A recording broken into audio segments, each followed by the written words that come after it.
दोस्तों नमस्कार। दोस्तों, अगर दिल्ली के बीचों बीच आपको मुफ्त में एक बंगला दे दिया जाए, साथ में एक गाड़ी भी दे दी जाए और ऐसी व्यवस्था भी कर दी जाए कि हर 10 दिन बाद आप हवाई जहाज से यात्रा भी कर सकते हैं, देश के किसी भी हिस्से में जा सकते हैं, आपसे पैसा नहीं लिया जाएगा। अगर आपकी पत्नी दिल्ली से बाहर रहती हैं तो वह हर 1.5 महीने में दिल्ली आ सकती है हवाई यात्रा करके, उनसे भी पैसा लिया नहीं जाएगा। और अगर वो रेल से सफर करती हैं और आप भी रेल से सफर करते हैं तो कभी भी किसी भी क्षण देश के किसी भी हिस्से में आप किसी दिन भी जा सकते हैं, कितनी बार भी जा सकते हैं, वह भी एसी फर्स्ट क्लास में। आपसे पैसा नहीं लिया जाएगा। घर के भीतर पानी बिजली बेहिसाब है, फोन ट्रंक कॉल जितने भी आएंगे सब बेहिसाब है। और तो और आपके घर के भीतर जो सोफा होगा उसके कवर भी हर 3 महीने में बदल दिए जाएंगे। और इतना ही नहीं, जो पर्दे लगे होंगे वह भी सारे पर्दे हर 3 महीने में बदल दिए जाएंगे। और इन तमाम चीजों के साथ आपके पास जो गाड़ी होगी, वो गाड़ी जो चलेगी, जिसमें आप पेट्रोल भराएंगे, उस पेट्रोल की कीमत प्रति किलोमीटर 16 रुपए हम ही आपको देंगे। यानी हर 6 किलोमीटर चलने के बाद जो लगभग 90, 95, 96 रुपए होते हैं, जो आज की तारीख में 1 लीटर पेट्रोल की कीमत है, उतनी कीमत हम आपको हर 1 किलोमीटर चलने पर 16 रुपए दे देंगे। और उसके बाद अगर आपसे यह पूछा जाए इस देश के भीतर में कोई महंगाई है क्या, जाहिर है आप कहेंगे कौन सी महंगाई। अगर आपसे पूछा जाए कि बड़ी मुश्किल हो रही है, कुछ लोग कमा नहीं पा रहे हैं, उनके लिए जिंदगी जीना दुर्भर हो गया है, तो आपके चारों तरफ तो हरा भरा माहौल है। नया सोफा कवर है, नए पर्दे हैं, गाड़ी बाहर खड़ी है, सारे काम करने के लिए नौकर चाकर हैं, बैंक में लाखों रुपया हर महीने आ भी जाता है, कोई खर्च कर पाने की स्थिति में आप है नहीं। और उसके बाद आपसे कहा जा रहा है जरा बैठिए, सोचिए और कोई ऐसा कानून बनाइए जिससे कम से कम लोगों के ऊपर बोझ ना पड़े, महंगाई का बोझ ना पड़े। तो यकीन जानिए आप कहेंगे ठीक है, हम जाते हैं, जरा बैठते हैं। तो दिल्ली के बीच में एक संसद भी है। उस संसद के भीतर स्टैंडिंग कमेटी की बैठकें होती है। उस बैठक में भीतर पहली बार इस देश के भीतर में बढ़ते पेट्रोल डीजल की कीमतों को लेकर आज एक बैठक निर्धारित की गई। स्टैंडिंग कमेटी की यह बैठक पहली बार एजेंडा था, कम से कम जो कीमत बढ़ रही है उस पर कैसे रोक लगाई जाए, उसको जनता के अनुकूल कैसे कीमतों को किया जाए, यही एजेंडा था। लोकसभा के 20 सांसद, राज्यसभा के 10 सांसद, यानी कुल मिला के 30 सांसदों को बैठना था। लेकिन कोरम भी पूरा नहीं हो पाया, लोगों की संख्या भी नहीं पहुंच पाई। हर के पास मुश्किल यह थी कि कोविड के हालात में सब अपनी कॉन्स्टिट्यूंसी में कोई नहीं आ पाया। ऐसी व्यवस्था भी नहीं थी कि वर्चुअल मीटिंग हो जाए, जूम पर मीटिंग हो जाए। इस पार्लियामेंट्री स्टैंडिंग कमेटी के जो चेयरमैन हैं, उनका नाम बीजेपी के सांसद हैं, वह है रमेश विधोड़ी साहब। पेट्रोल डीजल के बारे में कौन कितना जानता है, पूरी फहरिस्त अगर हम आप पढ़ना शुरू करेंगे तो आप भी हैरत में आ जाएंगे। अच्छा, ऐसे ऐसे लोग हैं। हम आपको बीजेपी के लोगों का नाम बताएं या विपक्ष के लोगों का नाम बताएं। लोकसभा के 20 सांसदों में से 12 सांसद बीजेपी के, राज्यसभा के 10 सांसदों में से 3 सांसद बीजेपी के। रमेश विधोड़ी भी हैं, दिलीप सैकिया भी हैं, रमेश चंद भिंड भी हैं, टोपन कुमार गगोई भी हैं, नारायण भाई कचहाड़िया भी हैं, राउमल नागर भी हैं, उमेश पाटिल भी हैं, भारती बेंश, तमाम नाम हैं। आप सोच रहे होंगे कैसे नाम को किस रूप में हम पढ़ें। सभी सांसद हैं और सभी स्टैंडिंग कमेटी के हिस्सेदार हैं। हमने कुछ सांसदों को फोन लगाया और पूछा कि क्या आप पार्लियामेंट्री स्टैंडिंग कमेटी में आज जा रहे हैं। कोई अस्पताल में था, कोई अपनी कॉन्स्टिट्यूंसी में था, कोई कोविड के भर घर से बाहर निकलकर दिल्ली पहुंचना नहीं चाहता था। एक रैंडमली हमने लिया, 5-6 लोगों से बात की, कोई नहीं आया। क्या हुआ इस बैठक में, यह दूर की गोटी है। लेकिन जब पेट्रोल डीजल और इस देश में पेट्रोल डीजल की बढ़ती कीमतों से जब महंगाई का जिक्र होता है तो आपके जहन में कुछ बात और साफ होनी चाहिए। इस देश के भीतर में 16 रुपए प्रति किलोमीटर के हिसाब से इस देश के टैक्सपेयर का पैसा प्रति सांसद को दिया जाता है। वो कितना भी सफर कर सकता है, लेकिन एक एवरेज जब बीते 5-6 साल का निकाला गया तो पता चला एक सांसद एक दिन में 40 किलोमीटर मिनिमम चलता ही है। अपनी गाड़ी का इस्तेमाल करता है 40 किलोमीटर का मतलब है 16 रुपए के हिसाब से उसको पेमेंट होता है, यानी 640 रुपए प्रतिदिन उसको पेट्रोल की कीमत दे दी जाती है। इस देश के भीतर में 543 लोकसभा के सांसद हैं, यानी 3,47,520 रुपए लोकसभा के सांसद पेट्रोल डीजल खर्च करने की एवज में उनको पैसा बट जाता है। राज्यसभा के 245 सांसद हैं, उन पर 1,56,800 रुपए उन्हें दे दिया जाता है, यानी प्रतिदिन तकरीबन 5 लाख रुपए इस देश के 788 सांसदों को दिया जाता है। यह एक एवरेज निकाला गया, और इस एवरेज निकालने की स्थिति यह है कि जब आप एक महीने का खर्चा निकालेंगे तो वह तकरीबन 1.5 करोड़ बैठता है, और अगर पूरे एक साल का खर्चा निकालेंगे तो वह लगभग 18.5 करोड़ बैठता है। एग्जैक्ट 18,40,76,800 रुपए। यह इस देश के भीतर में सांसदों का पेट्रोल पर मिलने वाला खर्चा है जो उन्हें मिल जाता है, और इतना तेल इस देश के भीतर में जल जाता है। और सबसे ज्यादा पेट्रोल डीजल की खपत लोकसभा इलेक्शन के साल 2018-19 में हुई, जब प्रतिदिन 12 करोड़ रुपए पेट्रोल डीजल पर यह सांसद उड़ा रहे थे। अब यहां पर सवाल है कि उसी में पहली बार यह एजेंडा आया जब हमने स्टैंडिंग कमेटी के सांसदों से पूछा, इससे पहले कभी आपने सुना था कि महंगाई को लेकर और पेट्रोल डीजल की बढ़ती कीमतों को लेकर कोई चर्चा हो रही है? तो सभी ने कहा नहीं, इससे पहले नहीं होती थी। तो हमने कहा पहली बार हो रही है तब तो जाना चाहिए। बोले कोई मतलब ही नहीं है, उसमें बहुमत के हिसाब से भी चीजें बहुत कुछ चलती हैं, और उसमें तो भरपाई है पूरे बीजेपी के सांसदों की। आप देख लीजिए, जोड़ लीजिए, हमने भी जोड़ना शुरू किया। 30 सदस्यों की पार्लियामेंट्री स्टैंडिंग कमेटी जो है उसमें 17 एनडीए के हैं, 13 विपक्ष के हैं। लेकिन कीमतों की बढ़ोतरी को लेकर कोरम इससे पहले कम से कम जितनी बार भी स्टैंडिंग कमेटी की बैठक हुई 65% बैठकें ऐसी हुई जब भी कभी भी कोरम पूरे तरीके से पूरा नहीं हो पाया, और एक भी बैठक ऐसे नहीं हुई जिसमें सभी संसद सदस्य उसमें मौजूद रहे। कैसे फिक्र होगी जब सारी रईसी इस देश के सांसदों को यूं ही दी जा रही है? गाड़ी है, बंगला है, घोड़ा है, हवाई सफर है, एसी चेयर कार में सफर कर सकते हैं, कहीं भी जाइए, सारी सुविधाएं हैं, और ये सारी सुविधाएं इस देश की जनता के टैक्स पेयर के पैसे पर दिया जा रहा है। तो इस बैठक में पार्लियामेंट्री स्टैंडिंग कमेटी भी नहीं निकल पाती है।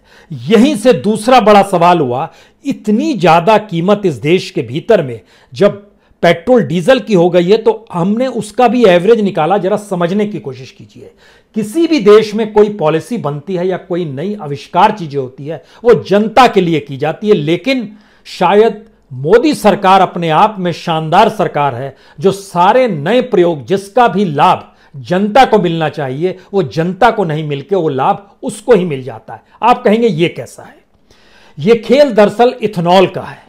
इथेनॉल 20% तक पेट्रोल में मौजूद रहे, ये 2025 तक का टारगेट लिया गया, और आज की तारीख में तकरीबन 8.5% से लेके 10% तक इथेनॉल का प्रयोग होता है पेट्रोल में। लेकिन यह बात सुनने में अच्छी लग सकती है, क्योंकि नीति आयोग क्या कहता है? नीति आयोग कहता है इथेनॉल का उपयोग इसलिए क्योंकि उससे प्रदूषण कम होता है, इसलिए इथेनॉल दरअसल शुगर और स्टार्च को मिला के बनाया जाता है, तो यह पर्यावरण के लिए भी अनुकूल है, पेट्रोल की तुलना में कम प्रदूषण देता है, इसकी कीमत भी कम है, तो इसका लाभ तो जनता को होना चाहिए। जी नहीं, सरकार को होगा। तो जरा इस पन्ने को जरा समझने की कोशिश कीजिएगा, तब आप समझ पाएंगे भारत क्यों दुनिया का एकमात्र देश है जो देश इस देश के प्रधानमंत्री या प्रधानमंत्री के मातहत जो सत्ता है उसी की सुविधाओं के लिए जीता और मरता है।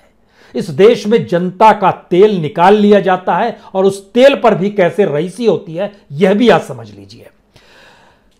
हमने एवरेज निकाला है, जून के महीने में कच्चा तेल अंतर्राष्ट्रीय बाजार में $74.63 प्रति barrel.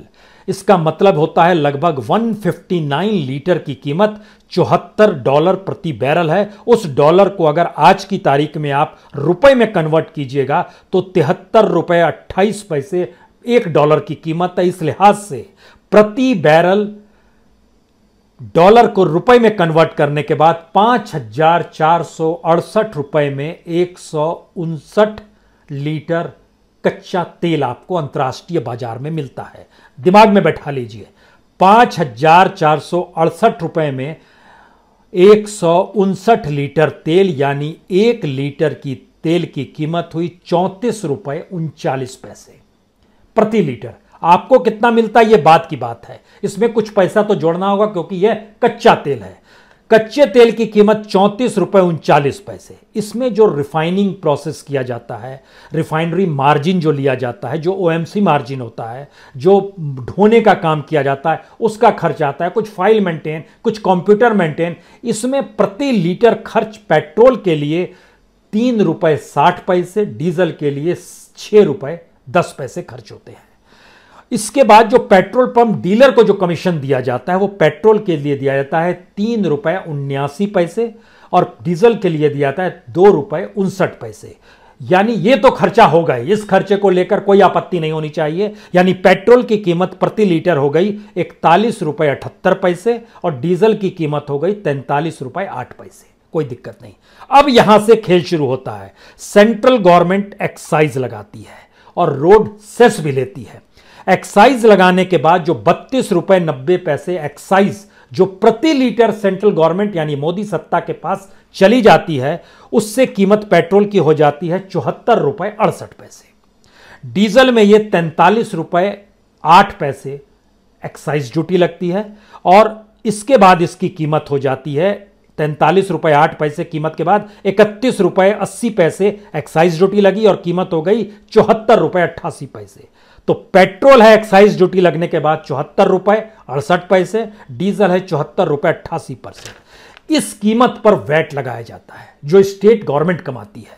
State government average 30% VAT लगाती है, अलग अलग राज्यों में अलग है, लेकिन 30% वैट लगाती है। इससे पेट्रोल की कीमत में 22 रुपए 40 पैसे और बढ़ जाते हैं और पेट्रोल की कीमत हो जाती है 97 रुपीज 8 पैसा। ये एक एवरेज है जून के महीने का। और डीजल में वैट लगता है 16.75% यानी 12 रुपए 54 पैसे। और इसके अलावे जो डीजल का एडिशनल सेस लिया जाता है वह 30 पैसे प्रति लीटर लिया जाता है। तो यह हो जाता है डीजल 87 रुपए 72 पैसे। ये चीजें बढ़ती चली गई। कैसे बढ़ी आप समझ गए। किसने कितना कमाया इसको लेकर कोई बहस की गुंजाइश नहीं है। लेकिन यहीं से एक अगला सवाल आपके जहन में तुरंत आएगा, सेंट्रल गवर्नमेंट ने इतना कमा लिया तो कितना कमा लिया, स्टेट गवर्नमेंट ने इतना कमा लिया तो कितना कमा लिया। अगर एक लाइन में आपसे यह कहें जितना पैसा इन लोगों ने कमाया है उसी पैसे से पीएमओ चलता है, उसी पैसे से सारी मिनिस्ट्री चलती है, उसी पैसे से सुप्रीम कोर्ट चलता है, उसी पैसे से इस देश के भीतर में जितने नौकरशाह हैं उनको पैसा मिल जाता है। और ये कितने लाख करोड़ का है, ये लगभग 3 लाख करोड़ का है जो सबकी सुविधाओं का उपभोग करते हैं सिर्फ इसी पैसे से। और इसी को लेकर जब बैठक होती है तो बैठक नहीं हो पाती है, बैठक में कोरम पूरा नहीं हो पाता है क्योंकि सांसदों को तो हमने आपको खूब सुविधा दे दी, हमने कहा आप हमारे टैक्स से खूब पैसा ले लीजिए, रईसी के साथ रहिए। लेकिन इसके बाद शुरू होता है दूसरा खेल। दुनिया के तमाम देशों में इथेनॉल को लेकर नए नए प्रयोग हुए। आप कहेंगे कहां कहां हुए। अमेरिका में हुए, ब्राजील में हुए, चाइना में हुए, कनाडा में हुए, थाईलैंड में हुए। ये बायोफ्यूल का लाभ जो था ये कंज्यूमर को यानी जनता को मिला क्योंकि पेट्रोल की कीमत उनके हिसाब से दुनिया के बाजार में ज्यादा है और जब बायोफ्यूल का आप यूज करते हैं तो प्रदूषण भी कम, कीमत भी कम। भारत में खेल उल्टा है। अंतर्राष्ट्रीय बाजार में जब भी जितनी भी कीमत रहे, भारत में सबसे ज्यादा एक्साइज और वैट वसूल लिया जाता है।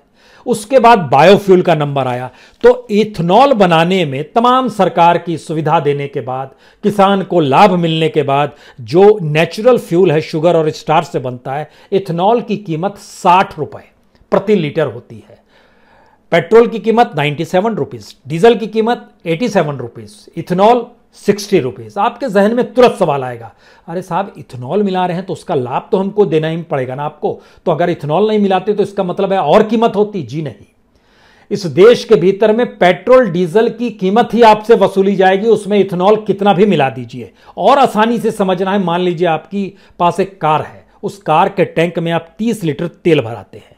30 लीटर पेट्रोल की कीमत जो अभी की स्थिति है, चाहे वो दिल्ली, एक एवरेज निकालिएगा दिल्ली, मुंबई, कोलकाता, मुंबई का, तो उसमें जानकारी आएगी कि आप 30 लीटर पेट्रोल जब भराएंगे तो वो पड़ेगा 2,912 रुपए का। ₹2,912 का पड़ेगा, लेकिन इसमें आप 10% इथेनॉल मिला दे रहे हैं। और इथेनॉल जो है वो ₹60 लीटर है, तो ₹180 हुआ। और 27 लीटर तेल है, पेट्रोल है, और 3 लीटर इथेनॉल है। इन दोनों को मिलाइएगा तो ₹2,801 हुए। यानी ₹111 इथेनॉल मिलाने पर जो बच रहे हैं, उसका लाभ भी कंज्यूमर यानी जनता को नहीं, उसका लाभ भी केंद्र सरकार ने उठा लिया। अब आप क्या करेंगे? यानी आपके लिए कुछ नहीं, और यह टारगेट रखा गया है 2025 तक कि एथेनॉल हम 20%, लेकिन जो एवरेज अभी की तारीख में इस देश में आ रहा है, कहा जा रहा है कि अगले 2 बरस के भीतर में पेट्रोल डीजल जो है ये ₹150 पार कर जाएगा। महंगाई और चरम पर चली जाएगी, क्योंकि आपकी इकोनॉमी डामाडोल है। इसमें जो उपाय आप खोज रहे हैं वो अपनी कमाई का खोज रहे हैं, इस देश की जनता की भलाई के लिए कोई प्रयोग नहीं हो रहा है। तो इथेनॉल का पूरा प्रयोग जो है सरकार जो अपने तौर पर कर रही है, उसमें सीधे यह समझिए कि जब आप ₹100 का पेट्रोल भरवाते हैं आज की तारीख में, तो ₹7.5 उसमें सरकार और कमा लेती है इथेनॉल मिला के। आपके हिस्से में फिर कुछ नहीं आया। और दुनिया के बाजार में जब ये सारी चीजें जनता की लाभ के लिए, तब यहां पर एक दूसरा सवाल आपका आएगा कि सरकार ने इतनी ड्यूटी क्या पहली बार बढ़ाई है? ये हर कोई बोलता है, यार आप बताते नहीं हो मनमोहन सिंह के पीरियड में क्या था, आप बताते नहीं हो उससे पहले क्या था, मोदी सरकार का सिर्फ बतलाते। तो चलिए आज हम आपको कुछ पहले भी लिए चलते हैं। एक्साइज ड्यूटी, पहली बार इस देश के भीतर में एक्साइज ड्यूटी को लेकर जो मीटिंग हुई थी वह नवंबर 2014 में हुई थी। मनमोहन सिंह की सरकार का प्रभाव पेट्रोल डीजल में एक्साइज ड्यूटी पर मतलब नवंबर तक था। उस समय एक्साइज ड्यूटी प्रति लीटर पेट्रोल पर ₹9.20 थी और डीजल पर ₹3.46 थी। आज की तारीख में यह ₹32.90 हो चुकी है एक्साइज ड्यूटी पेट्रोल पर, और डीजल पर ₹31.80। यानी ₹9 से बढ़कर ₹32 और डीजल में ₹3.5 से बढ़कर ₹31.80। यह है रफ्तार एक्साइज ड्यूटी को लेकर। वैट को लेकर बार बार सवाल होता है कि स्टेट वैट्स को लगातार बढ़ाते रहे हैं। हमें लगता है कि वैट उतनी बड़ी तादाद में नहीं बढ़ा जो राज्यों की कमाई थी। यह सही बात है कि 2014 में वैट 20% था, आज की तारीख में यह 30% है। वैट डीजल पर 12.5% था, आज की तारीख में यह लगभग 16.75 यानी 16.5 और 17 के बीच में है ये इसके। लेकिन इसके अलावे 25 से 30 पैसा इन्होंने हर जगह सेस भी लगा दिया डीजल पर, तो वह भी बढ़ गया। सबसे ज्यादा वैट जो स्टेट की कमाई होती है वह है मुंबई यानी महाराष्ट्र। उसके बाद नंबर आता है चेन्नई का, यानी यहां पर वहां उद्धव ठाकरे की सरकार, यहां स्टालिन डीएमके की सरकार। उसके बाद नंबर आता है दिल्ली, जहां पर केजरीवाल की सरकार। उसके बाद नंबर आखिर में आता है कोलकाता, यानी दुनिया के या देश के 4 महानगरों में सबसे सस्ता कोलकाता, फिर दिल्ली, फिर चेन्नई, फिर मुंबई। यह एक स्थिति निकलकर आपके सामने आती है। इसका अगला सवाल आपका होगा, ये कमाते कितना है, और अगर ये कमाई बंद हो जाए तो क्या ये सरकार ढह के गिर जाएगी? यकीन जानिए, इस सरकार के पास कुछ भी नहीं बचेगा अगर इस देश में पेट्रोल डीजल की कमाई को रोक दिया गया तो। क्योंकि उसकी जो सिर्फ कमाई है इनकी एक्साइज से, अभी हमने वैट नहीं जोड़ रहे हैं, मोदी सरकार की कमाई सोचिए और मनमोहन सरकार के दौर की कमाई को देखिए। 2013 में जब मनमोहन सरकार जा रही थी, उस समय उसकी कमाई थी 52,537 करोड़ रुपीस, 52,537 करोड़ उसने 2013 में कमाए थे। 2014 में जब मीटिंग हुई तो उसमें रफ्तार बढ़ गई, ये 52,000 करोड़ बढ़कर 72,000 करोड़ सरकार की कमाई के हो गए। उसके बाद सबसे बड़ी मीटिंग जिसमें बढ़ाया गया सबसे ज्यादा वो 2016-17 का साल था। उस बरस 2,84,000 करोड़ रुपए सरकार की कमाई एक्साइज से हुई, 2,84,400 करोड़ रुपए। और 2021 यानी इस फाइनेंशियल ईयर में जो मार्च में खत्म हुआ है, इसकी कमाई 3,20,727 करोड़ रुपए। यह रफ्तार है सरकार की कमाई की। और अगर ऐसी रफ्तार है तो जनता यहां कहीं नहीं है। इस कमाई से इस देश की गवर्नेंस का बहुत सा हिस्सा चलता है। यह सिर्फ पेट्रोल डीजल पर है, बाकी जगहों से जो टैक्स वसूले जाते हैं वो बिल्कुल अलग है। वो जीएसटी का हिस्सा बिल्कुल अलग है, डायरेक्ट टैक्स का हिस्सा बिल्कुल अलग है। और उन सबको जोड़ दीजिएगा और इस बीच में कहिएगा क्या ये सबको जनता अपने हाथ में समेट ले, तो फिर इस देश में जो बादशाहित हो रही है या जो शाही अंदाज में ये जीते हैं और जो 7 सीरीज की गाड़ी प्राइम मिनिस्टर जो घूमते हैं, एक गाड़ी में घूमते हैं और आगे पीछे 6 गाड़ियां एक ही ब्लैक कलर की जो आपको दिखाई देती है, या फिर जो पार्लियामेंट्रीज की गाड़ी आपको दिखाई देती है, शानदार गाड़ी तो प्राइम मिनिस्टर की है जो कि प्रति लीटर सिर्फ 5 से 6 किलोमीटर उस पेट्रोल के जरिए देगी, लेकिन उसमें बाकी चीजें और एडजस्ट की गई तो उसको बढ़ाया गया। लेकिन फिर भी उस जरा सी गाड़ी के चलने में इस देश के किसान और मजदूरों की एक दिन की कमाई झटके में निकल जाती है। गाड़ी स्टार्ट कीजिए, 5 मिनट तक चालू रखिए, बंद कर दीजिए, एक मजदूर किसान की कमाई उसमें उड़ गई। देश सबका है ना, इस देश में आपको प्राइम मिनिस्टर जनता ने बनाया है ना। लेकिन फिर लौटिए इस पर, इस देश के भीतर में petrol, diesel, ETF, natural gas, crude oil, सबसे जो कमाई होती है उसमें पहली बार हाईएस्ट पॉइंट पर हमें 3,61,200 करोड़ रुपए, जी ये फाइनेंशियल ईयर 2020-21 का हम आपसे जिक्र कर रहे हैं, इतनी पैसी कमाई सरकार की सिर्फ एक्साइज ड्यूटी के जरिए। इससे पहले सबसे ज्यादा कमाई 2016-17 में हुई थी, 2,84,000, जो पेट्रोल डीजल के अलावे एविएशन से जुड़ा हुआ जो पेट्रोल है वह भी है, नेचुरल गैस भी है, क्रूड ऑयल भी है। हम जब आपसे इस बारे में जिक्र करते हैं कि आपको ये थोड़ा सा समझना इसलिए जरूरी है, जब इतनी बड़ी तादाद में बढ़ती चली जा रही है तो सरकार की जिम्मेदारी क्या है। और इथेनॉल कोई अभी नहीं सोचा गया था, अटल बिहारी वाजपेयी के दौर में सोचा गया था और उस समय कहा गया था कि कम से कम 5% हमारा टारगेट है।